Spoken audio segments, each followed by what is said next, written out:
கர்த்தருடைய பரிசுத்த நாமத்துக்கு மகிமை உண்டாவதாக. இன்றைய வசனம் யோவான் 16வது அதிகாரம் 23-24 பார்க்கும்பொழுது, நீங்கள் என் நாமத்தினாலே பிதாவிடத்தில் கேட்டுக்கொள்வது எதுவோ அதை அவர் உங்களுக்கு தருவார்.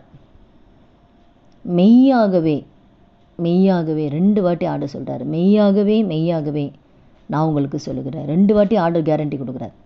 நீங்கள் என் நாமத்தினால பிதாவிட்ட எதை கேட்குறீங்களோ, என் நாமத்தினால பிதாவிடத்தில் கேட்டுக்கொள்வது எதுவோ அதை அவர் உங்களுக்கு தருவார்.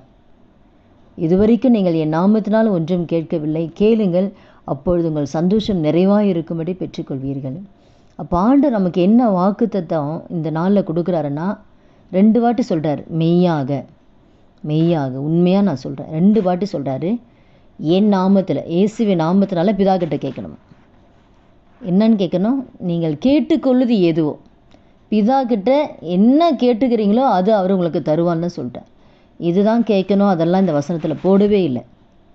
ஆண்டவராக இயேசு சொன்ன இந்த வார்த்தை, இயேசுவின் நாமத்தில் பிதாவிடத்தில் கேட்டுக்கொள்ளணும். இதை நீங்கள் விசுவாசித்து நீங்கள் சொன்னீங்களா? ஆண்டவரே, நீங்கள் தானே சொன்னீங்க என் நாமத்தில் பிதா கிட்ட எதை கேட்குறோம் அது கிடைக்குன்னு சொன்னீங்கல்ல. இந்த வார்த்தையின்படி நீங்கள் கேளுங்க. என்ன கேட்குறீங்க சரி, பிள்ளைகளுடைய காரியமா, குடும்ப காரியமா, வியாதியா, என்ன பிரச்சனை இருந்தால் இந்த நாளில் இயேசுவின் நாமத்தில் பிதா கிட்ட நீங்கள் கேட்கும்போது கர்த்தர் பதில் கொடுக்குறாரு. இது ஆண்டவர் கொடுத்த வாக்கு தத்தம். அவர் சொன்னதை அவர் பொய் சொல்ல மாட்டார். பொய் சொல்ல அவர் மனுஷன் கிடையாது. அவர் சொன்ன அந்த வாக்கு தத்தை உரிமை பாராட்டி கேளுங்க. நீங்கள் தானே சொன்னீங்க ஆண்டவரே, அந்த வார்த்தைப்படி நீங்கள் என் வாழ்க்கையில் செய்யுங்க, பிள்ளைங்க வாழ்க்கையில் செய்யுங்க, எங்கள் குடும்பத்தில் செய்யுங்க. நீங்கள் கேளுங்க, நிச்சயமாக அந்த வார்த்தைப்படி தேவன் உங்கள் வாழ்க்கையில் அற்புதத்தை செய்வார். ஜெபிக்கலாமா? துதிகள் மத்தியில் வாசம் செய்ய நல்ல தகப்பனே, இயேசுவின் நாமத்தில் நம்முடைய சமூகத்தில் வருகிறோம். இந்த நாளிலும் நீர் கொடுத்த வாக்கு தத்தத்தை உரிமை பாராட்டி நம்முடைய சமூகத்தில் வருகிறோம் அப்பா. இயேசுவின் நாமத்தினால பிதாவிடம் ஆண்டவரே அப்போ அந்த வார்த்தை கேட்குற ஒவ்வொருத்தரும் நம்முடைய கருத்தில் ஒப்பு கொடுத்து ஜெபிக்கிறோம் அப்பா. ஆண்டவர் ஒவ்வொருத்தர் வாழ்க்கையில் இருக்கிற பிரச்சனைகள், கவலைகள், கண்ணீர்களை கர்த்தர் மாற்றுங்க.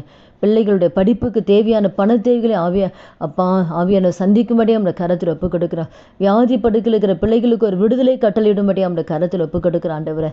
வேலையில்லாத பிள்ளைகளுக்கு வேலை காரியத்தை என் தேவனை வாய்க்க செய்யுங்கப்பா.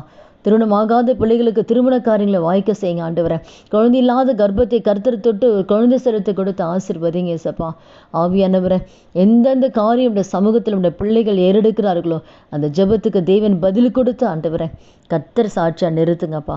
அப்படி நீங்கள் செய்ய போகிற தயவுக்காக நன்றி செலுத்துக்கிறோம். இயேசு கிறிஸ்துவின் நாமத்தினால ஜெபிக்கிறோம் நல்ல பிதாவே, ஆமீன். கர்த்தர் நாமத்துக்கு மகிமை உண்டாவதாக.